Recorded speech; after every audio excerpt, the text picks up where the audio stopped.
What if I told you a woman who hadn't walked in 20 years rose from her wheelchair and danced again, not because of doctors, not because of medicine, but because of one woman's unshakable belief?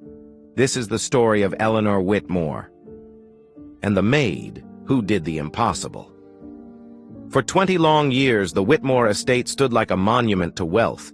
Its glittering chandeliers, sweeping staircases, and velvet-draped halls masking the silence that pressed on every corner like a heavy weight. At the heart of this silence was Eleanor Whitmore, once the fiery matriarch of one of the wealthiest families in the state. Decades earlier, she had been known for her brilliance at galas, a woman who could silence a room with her laugh or light it with her dance. She loved the ballroom most of all, a vaulted chamber where light refracted through crystal chandeliers, onto marble floors polished so brightly they seemed to glow. But then, one night of joy became the beginning of 20 years of grief. At a gala dressed in shimmering gold, Eleanor had danced with her son Daniel, with ambassadors, with old friends. Her body was still strong then, her spirit still alive. But by morning, her legs betrayed her. A sudden, brutal illness tore through her nerves, leaving her body limp below the waist. The verdict was swift and merciless. Permanent, one doctor said. Irreversible, another insisted. They came from New York, London, even Geneva. Polished shoes, polished accents, polished smiles. But their certainty was always the same. She would never walk again. At first, Eleanor fought. She was not the type of woman to bow quickly. She tried everything: rigid therapy regimens, restrictive diets, experimental treatments whispered about in medical journals. Each attempt brought a flicker of hope, and each failure drained her further. Her body slumped in silken robes as staff wheeled her from one sunlit window to another. Her hair, once immaculate, hung loose. She stopped inviting guests. The Whitmore estate became her fortress and her prison. Her son, Daniel Whitmore, grew accustomed to her condition. He adored his mother in his way, providing for her every need: nurses, caretakers, therapists. But deep down, he stopped believing in change. To him, the chair became a fixture of the estate. A throne and a prison rolled into one. For 20 years, life went on in the mansion, gilded and lifeless. Until Grace arrived. Grace was not like the others. A black woman in her mid-30s, she carried herself with quiet dignity. She was not intimidated by the gold-framed portraits, the towering staircases, or the Whitmore name. When she first walked into Eleanor's room, she did not fidget with her apron or bow her head nervously. On her very first day, Eleanor snapped at her for rearranging books on a shelf. "Put those back," she barked. "Do you have any idea how long they've been there?" Grace didn't flinch. She simply said, calm and steady, "I moved them so you could reach them easier, ma'am." It was such a small act, such a simple statement, but it was the first crack in Eleanor's hardened shell. Over the weeks, Grace noticed things others never had. She noticed how Eleanor's hands trembled when she reached for a teacup, how her eyes lingered on photographs of her younger self, laughing on the arm of her late husband, standing tall in gowns and heels, how her voice tightened whenever her wheelchair rolled past the closed doors of the ballroom she hadn't entered in. 2 decades. Grace didn't just tend to Eleanor's body. She listened. And in listening, she uncovered something deeper. Eleanor's wounds weren't just in her legs.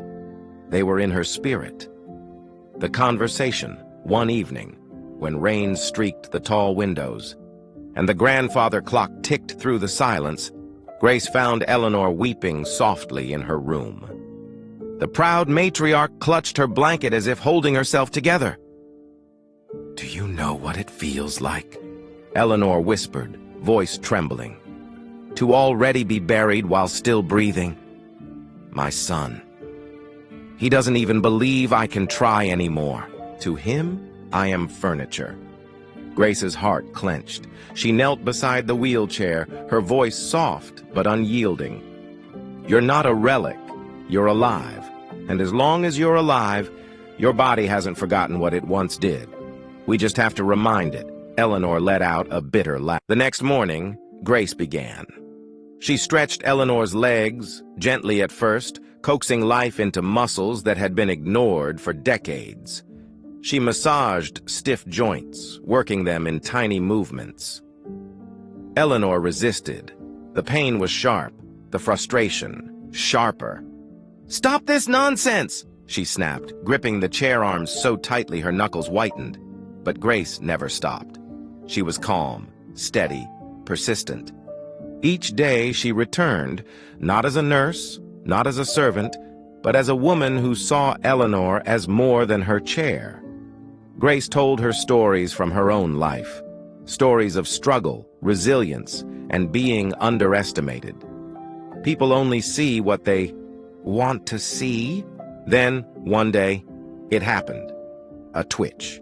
The faintest flicker of Eleanor's toes. She gasped, covering her mouth with trembling hands as if she'd seen a ghost. Days later, her foot lifted an inch. Tears streamed down her face. "I thought it was gone forever," she whispered. Grace steadied her leg, smiling.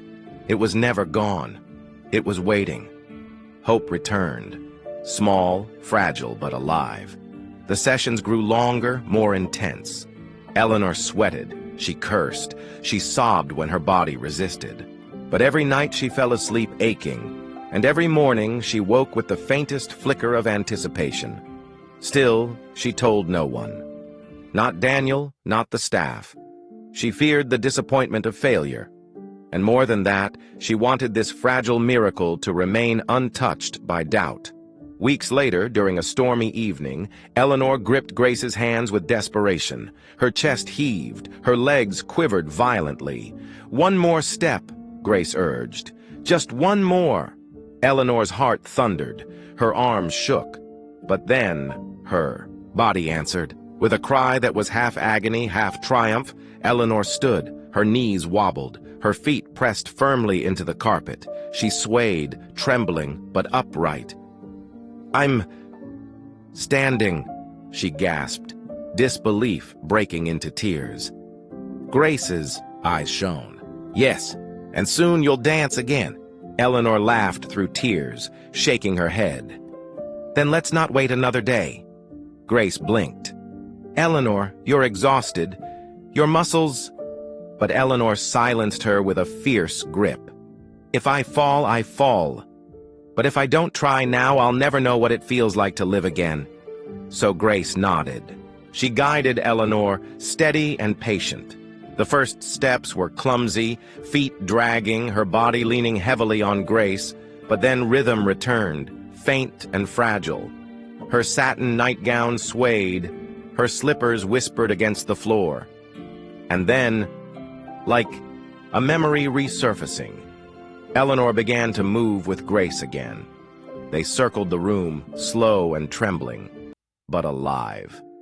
"I remember this feeling," Eleanor cried. "Oh, Grace, I remember." Grace's own eyes shimmered. "Then don't let it go." The door creaked open. Neither noticed at first. But in the doorway stood Daniel Whitmore, frozen in shock. He had come to check on his mother after hearing noises upstairs. What he saw stopped his breath. His mother, the fragile woman he had, wheeled from window to window for 20 years, was standing.